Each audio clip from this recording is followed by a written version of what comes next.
Rəsmi statistikaya əsasən bu ilin yanvar ayında Azərbaycanda orta aylıq əmək haqqı 12,8% artaraq 1062 manata çatıb.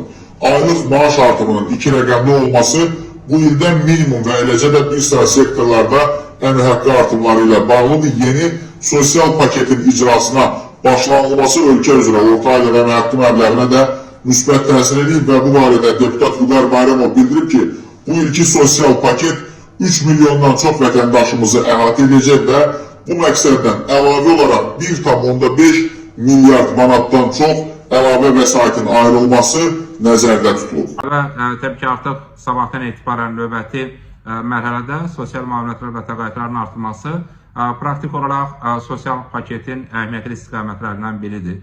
Bu həm əlilliyi olan vətəndaşlarımızın sosial müavinətlərində artırmalara səbəb olacaq. Çox uşaqlı ailələrdə hər ay uşağa ödənilən vəsait, eyni zamanda 1 yaşadakı uşaqlara ödənilən vəsait, şəhid ailələri, eləcə də vətən müharibəsi, milli